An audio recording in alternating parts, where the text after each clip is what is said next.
আমরা যে সমস্ত সংস্থা বা যারাই যে এনক্রোচমেন্টগুলো আছে আপনারা জানেন যে সারা পশ্চিমবঙ্গে যেখানে যেখানে এনক্রোচমেন্ট আছে সেখানে সেখানে খালি করা হচ্ছে।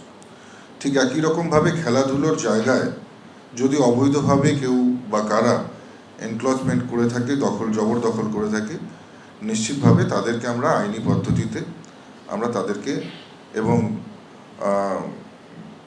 আমরা সেখান থেকে সরাবো এবং নিশ্চিতভাবে খেলাধুলোর জায়গা শুধুমাত্র স্পোর্টসের জন্যই ব্যবহার হবে।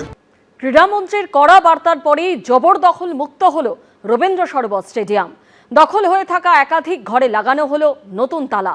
ক্রীড়ামন্ত্রী জানিয়েছেন স্টেডিয়ামের ভেতরে বসানো হবে নতুন ট্র্যাক। কোনো রকমের অসামাজিক অনৈতিক কাজের জন্য স্টেডিয়ামগুলো ব্যবহার হোক, আমরা সেটাতে বরদাস্ত করব না।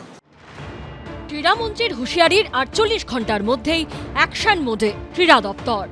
জবরদখল মুক্ত হলো রবীন্দ্র সরোবর স্টেডিয়াম। রবীন্দ্র সরোবর স্টেডিয়াম বাংলার খেলাধুলার জগতের ফুসফুস ছিল। তারপর 2011 সালে পালা বদলের পর থেকেই এই রবীন্দ্র সরোবর স্টেডিয়াম বেহাল হয়েছে। তারপর সময় যত এগিয়েছে রবীন্দ্র সরোবর স্টেডিয়ামে খেলা কম, জবরদখল বেশি হয়েছে। ঘর দখলমুক্ত হয়ে গেছে। আজ এখানে যে একাধিক যে ঘরগুলো, সেই ঘরগুলোর তালা ভেঙে নতুন তালা লাগিয়ে দেওয়া হয়েছে। রাজ্য ক্রীড়া দপ্তর সূত্রে খবর, রবীন্দ্র সরোবর স্টেডিয়ামের একাধিক ঘর জবরদখল করেছিল বিভিন্ন ক্লাব, যার সঙ্গে আবার মমতা বন্দ্যোপাধ্যায়ের 3 ভাইয়ের যোগ রয়েছে।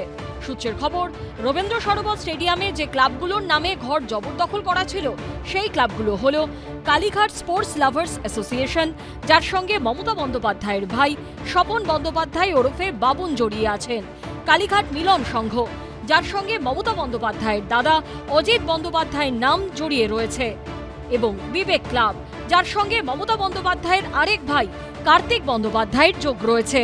প্রশাসন সূত্রে খবর, ঘর জবরদখল ছিল সুরুচি সংঘের নামেও, যে ক্লাবের সঙ্গে প্রাক্তন মন্ত্রী অরূপ বিশ্বাসের নাম জড়িয়ে আছে।